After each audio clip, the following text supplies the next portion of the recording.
जय श्री राम। शंखनाद में आपका स्वागत है।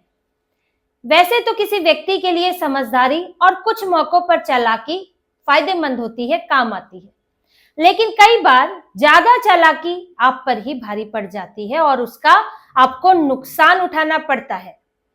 कुछ ऐसा ही ममता बनर्जी के साथ हुआ है।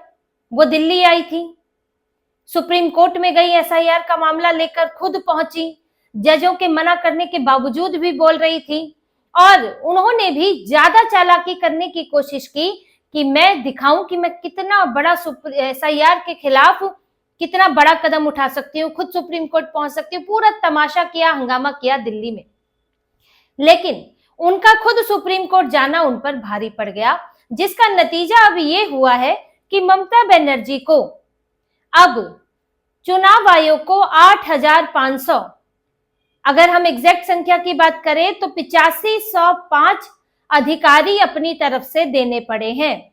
ममता बनर्जी को मजबूर होना पड़ा है। हालांकि ये कर्मचारी ऐसे समय पर दिए हैं जब एसआईआर खत्म होने को है, लेकिन इसके मायने निकलते हैं। देखिए, अभी ममता बनर्जी की तरफ से, उनकी सरकार की तरफ से चुनाव आयोग को चिट्ठी लिखी गई है। बताया गया है कि हम आपको बी ग्रेड लेवल के 8505 अधिकारी कर्मचारी देने के लिए तैयार हैं।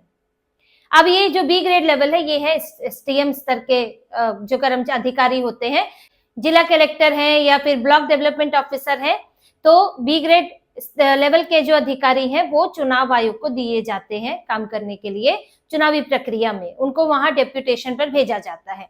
इन्होंने अभी तक पर्याप्त अधिकारी नहीं दिए थे, पर्याप्त कर्मचारी नहीं दिए थे चुनाव आयोग को, जिसके बाद ये हंगामा कर रही थी कि चुनाव आयोग केंद्र से क्यों ला रहा है कर्मचारियों को, केंद्र से क्यों अधिकारियों को ला रहा है, और सुप्रीम कोर्ट में इन्होंने यही दलीलें दी थी। लेकिन सुप्रीम कोर्ट में जो इनसे कहा गया, और ये इसीलिए उस दिन कहा गया क्योंकि ये खुद मौजूद थी, ये राज्य सरकार में राज्य सरकार वर्सेस चुनाव आयोग था और ये खुद मुख्यमंत्री वहां पर मौजूद थी, तो चुनाव आयोग ने इनसे सवाल कर लिया कि आपने पर्याप्त कर्मचारी क्यों नहीं दिए हैं।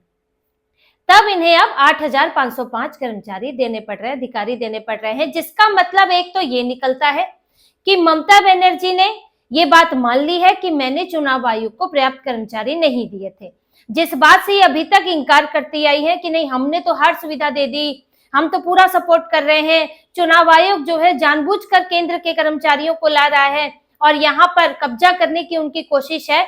तो ममता बनर्जी ने अब ये मान लिया, ये स्वीकार कर लिया कि मैंने पर्याप्त कर्मचारी नहीं दिए थे, और वो भी 8,505, कम नहीं होते 8,500 कर्मचारी, तो इन्हें अब देने पड़े हैं। हालांकि एसआईआर प्रक्रिया अंतिम चरण में है, कई जगह सुनवाई खत्म हो चुकी है, कुछ विधानसभाओं में भी जारी है क्योंकि वहां काम बचा हुआ है, तो हो सकता है उन इलाकों के लिए डेडलाइन बढ़ाई जाए। फाइनल डेट 15 तारीख है, हो सकता है कि वो आगे बढ़े। लेकिन अब देखिए सुप्रीम कोर्ट में उस दिन क्या क्या हुआ था, जिसके कारण ममता बनर्जी को ये कदम उठाना पड़ा। उस दिन ये गई थी, ये कहा इन्होंने कि चुनाव आयोग सेंट्रल ऑब्जर्वर्स ला रहा है। जो माइक्रो ऑब्जर्वर्स चुनाव आयोग ने रखे हैं, 8,000 ऑब्जर्वर्स हैं जो कि लाए गए हैं अलग अलग राज्यों से, जिसमें बैंक कर्मचारी हैं, स्वास्थ्य विभाग से जुड़े हुए कर्मचारी हैं, अलग अलग जो केंद्र सरकार के सरकारी कर्मचारी हैं, उनको यहाँ पर माइक्रो ऑब्जर्वर्स और स्पेशल ऑब्जर्वर्स के तौर पर भी लगाया गया था। जो बंगाल कैडर के नहीं है, यहाँ नहीं काम कर चुके हैं, उनको स्पेशल ऑब्जर्वर्स के तौर पर लगाया गया था। हालांकि जिनका बैकग्राउंड ये है कि जिनको बंगाली भाषा आती है। अब यहाँ ममता बनर्जी ने कोर्ट में यही दलील दी थी कि सिर्फ बंगाल ही ऐसा राज्य क्यों है जहां माइक्रो ऑब्जर्वर्स लगाए गए हैं। इन्होंने कहा कि अभी तो 5 राज्यों में और केंद्र शासित प्रदेशों में भी एसआईआर हुई है, सिर्फ बंगाल में ही ऐसा ट्रीटमेंट क्यों हो रहा है कि यहाँ पर केंद्र से कर्मचारी लाए गए हैं, यहाँ पर बंगाल के ही लोगों से काम क्यों नहीं चलाया जा रहा है, कर्मचारियों अधिकारियों से। तो ये केंद्र जानबूझ के करा रहा है ताकि चुनाव को ही, पूरी चुनावी प्रक्रिया पर कब्जा कर सके। अब इन्होंने तो ये दलील दी, लेकिन जब चुनाव आयोग की बारी आई तो चुनाव आयोग ने भी जवाब दिए। चुनाव आयोग की तरफ से कहा गया कि सबसे पहली बात तो ये कि ममता बनर्जी की तरफ से हमें पर्याप्त कर्मचारी नहीं दिए गए। जब आप हमें नहीं देंगे तो फिर हमारे पास क्या विकल्प है? चुनाव आयोग के पास अपना स्टाफ नहीं होता। चुनाव आयोग के काम करने का तरीका यह है कि एक लिमिटेड स्टाफ होता है जो उस समय पर दिल्ली में काम करता है, जब चुनाव नहीं हो रहे हैं तो जो चुनाव संबंधी काम है और प्रक्रिया है उन सब चीजों पे करता है। लेकिन जब किसी राज्य में चुनाव है तो चुनाव आयोग का जो वहां पर दफ्तर है, राज्य चुनाव आयोग, वहां पर उस राज्य के ही कर्मचारी लिए जाते हैं, जिसमें एसडीएम एसडीओ लेवल के अधिकारी होते हैं, जिनको ईआरओ इलेक्टोरल रोल ऑफिसर या असिस्टेंट इलेक्टोरल रोल ऑफिसर बनाया जाता है और चुनावी प्रक्रिया पूरी की जाती है। उसमें भी अगर बहुत जरूरत पड़े तो केंद्र से लिए जाते हैं, वरना नहीं लिए जाते। चुनाव आयोग ने यही कहा कि दूसरे राज्यों में ऐसा नहीं हुआ, हमें पर्याप्त कर्मचारी दिए गए, इसलिए हमें माइक्रो ऑब्जर्वर्स की जरूरत ही नहीं पड़ी। तो जब ममता बनर्जी अगर हमें पर्याप्त कर्मचारी दे देती तो हम ऐसा क्यों करते? अब ममता बनर्जी ने क्यों नहीं दिए, ये सुप्रीम कोर्ट ने पूछा कि आपने इनको पर्याप्त कर्मचारी क्यों नहीं दिए। ममता बनर्जी खुद आई हुई है, तो राज्य सरकार से पूछा गया कि आप इन्हें दीजिए। अब यहाँ ममता बनर्जी की बोलती बंद। अब क्यों नहीं इन्होंने दी? देखिए, इनकी तो बहुत बड़ी साजिश है इसके पीछे। आप किसी को अगर किसी जगह पर, आप खुद सोचिए, किसी कंपनी में 100 लोगों की जरूरत है लेकिन 50 लोगों तो होगा क्या? उससे काम धीमा होगा, प्रेशर ज्यादा आएगा, काम में लापरवाही होगी, क्वालिटी खराब होगी। यही नतीजा निकलता है। तो यही कोशिश थी कि कम से कम अधिकारी दो, कम से कम कर्मचारी दो। तो चुनाव आयोग कैसे काम पूरा करेगा? तो लापरवाही बरतेगा। लापरवाही बरतने का मतलब है घुसपैठियों को वोटर लिस्ट में शामिल होने का मौका मिल जाएगा। दूसरी बात, और ज्यादा दिनों तक एसआईआर प्रक्रिया खींचेगी, यानी कि और ज्यादा दिनों तक ये तमाशा कर सकेंगे। चुनाव आयोग की डेट पर डेट बढ़ेगी, हो सकता है कि इसकी डेट आ जाए चुनाव की, आचार संहिता लगाने की डेट आ जाए, तो ममता बनर्जी फिर एसआईआर पर सवाल उठाएंगे कि अभी तो एसआईआर ही नहीं हुआ है, तो चुनाव कब होगा। तो ये पूरी इनकी कोशिश थी कि चुनाव आयोग को परेशान किया जाए, कम कर्मचारी रखे जाए, जिससे कि बोझ बढ़े काम का। लेकिन चुनाव आयोग ने क्या किया? उसने केंद्र से कर्मचारी बुला लिए, अलग अलग राज्यों से बुला लिए। तो अब इनकी परेशानी ये भी बढ़ गई कि अब तो केंद्र के कर्मचारी आ गए हैं, तो हमारी कौन सुनेगा? यहाँ तो वही देख रहे हैं, तो इनका दखल कम से कम हो गया। एईआरओ और ईआरओ तो इनके अपने कर्मचारी हैं।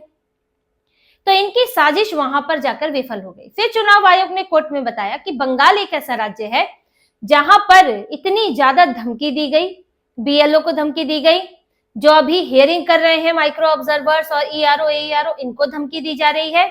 यहाँ पर हाल ये है कि देवीपुर इलाका है जहां पर महिलाएं झाड़ू लेकर दौड़ी है, हियरिंग करने आए कर्मचारियों को उनके पीछे उनको मारने के लिए दौड़ी है। फरक्का में हिंसा हुई है, बीडीओ का दफ्तर जला दिया गया है, कहीं पर सड़क रोक दी जा रही है, स्कूलों में हियरिंग हो रही है, वहां पर मारा जा रहा है, वहां पर आग भीड़ आ जाती है हमला करने के लिए। फिर यहाँ पर पुलिस एफआईआर दर्ज नहीं करती, यहाँ तक कि बीडीओ को दखल देना पड़ता है कई बार एफआईआर दर्ज कराने के लिए। और सबसे बड़ी बात, यहाँ पर मुख्यमंत्री खुद भड़काऊ भाषण दे रही हैं, उनकी पार्टी के नेता भड़काऊ भाषण देते हैं। कहीं कहते हैं टांगे तोड़ देंगे, कहीं कहते हैं कि अगर किसी का भी नाम हटा तो फिर यहाँ सोच लेना, ये बातें कहते हैं। लोगों को कई बार कहते हैं कागज मत दिखाना, कोई मांगने आए तो पेड़ से बांध के पीटना। दो ऐसे मामले हैं जिनमें इनके अपने नेता पकड़े गए। एक इनका बीएलए पकड़ा गया जो कि बीएलओ को धमकी दे रहा था। एक बार इनका विधायक जो है मनीरुल इस्लाम, उसके खिलाफ एफआईआर हुई है फरक्का में। तो इन्हीं के लोग शामिल हैं। तो कानून व्यवस्था यहाँ पर चरमराई हुई है। यहाँ पर राज्य सरकार से हमें कोई सुरक्षा नहीं मिल रही है और ये एकमात्र राज्य है जहां पर राज्य चुनाव आयुक्त को वायु श्रेणी की सुरक्षा देनी पड़ी, केंद्रीय सुरक्षा बल मंगाने पड़े, क्योंकि तृणमूल के ही नेता कार्यकर्ता जो इनके बीएलए एसोसिएशन वाले हैं, बीएलओ एसोसिएशन वाले, वो दफ्तर में घुस गए और अंदर घुसकर हंगामा करने लगे और कोलकाता पुलिस ने हाथ बांधे खड़ी रही, उनके खिलाफ कोई एक्शन नहीं लिया। तो इससे चुनाव आयोग में काम करने वाले कर्मचारी अधिकारी, राज्य चुनाव आयोग की जान को खतरा था, उन्हें वायु श्रेणी की सुरक्षा दी गई। तो जब ये हालात है, जब ममता बनर्जी की तरफ से सपोर्ट नहीं मिल रहा है, तो फिर हमें कहीं से तो सपोर्ट लेना पड़ेगा। इसलिए हमें केंद्र सुरक्षा बल चाहिए, ये इसकी भी हमने मांग की है। तो ममता बनर्जी, देखिए, मीडिया के सामने बात अलग होती है, मीडिया के सामने एक पॉलिटिकल पार्टी है, आप बहुत कुछ बोल सकते हो, आपके पास प्रवक्ता है जो जगह जगह जा रहे हैं। चुनाव आयोग कोई राजनीतिक पार्टी नहीं है, चुनाव आयोग आए दिन प्रेस कॉन्फ्रेंस नहीं कर सकता है, प्रवक्ता नहीं भेज सकता है, इसलिए चुनाव आयोग की जो बातें होती हैं वो मीडिया में उतना खुल के नहीं आ पाती, तो ममता बनर्जी उसका फायदा उठाती हैं। अब वो बातें लेकिन कोर्ट में तो जाती हैं, क्योंकि कोर्ट में तो चुनाव आयोग की तरफ से भी वकील है और राज्य सरकार की तरफ से भी वकील है और पॉइंट टू पॉइंट बात हो रही है। आपने ये कहा तो उसका जवाब वो देंगे, उन्होंने ये दावा किया तो इसका जवाब ये देंगे, और वहां पर आप इधर उधर दाएं बाएं की बातें नहीं कर सकते हो। तो कोर्ट में इसलिए ये लोगों का मामला धराशायी हो जाता है। इसलिए ममता बनर्जी खुद भी पहुंची थी कि मैं जाऊंगी तो कुछ तो चर्चा में आएगा मामला। जो कपिल सिब्बल, अभिषेक मनु सिंघवी अभी तक जा रहे हैं, तो कुछ तो ऐसा हमारे पक्ष में आता ही नहीं है, इसलिए मुश्किल हो जाती है इनके लिए। तो ये खुद पहुंची थी, लेकिन उसका भी इन्हें नुकसान हो गया और चुनाव आयोग ने जो दलीलें रखी, जो बताया कि हमें राज्य के पूरे सपोर्ट की जरूरत होती है, लेकिन यहाँ पर तो राज्य सरकार ही हमारे खिलाफ बयान दे रही है। तो इसीलिए हमको जरूरत है केंद्रीय सुरक्षा की और केंद्रीय अधिकारियों की। तो इसके बाद ममता बनर्जी को यहाँ पर अंतिम समय में 8,500 अधिकारी कर्मचारी देने के लिए वो तैयार हुई है।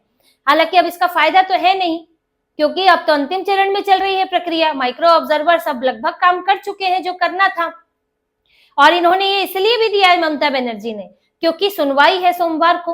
अब ये सोच रही है कि जब कोर्ट में जाएंगे तो कोर्ट तो पूछेगा कि भाई आपने दिए कि नहीं दिए, फिर चुनाव आयोग यही कहेगा। तो अब मैं कह सकती हूँ कि मैंने दिए, लेकिन इस देने ना देने का कोई मतलब नहीं बनता है।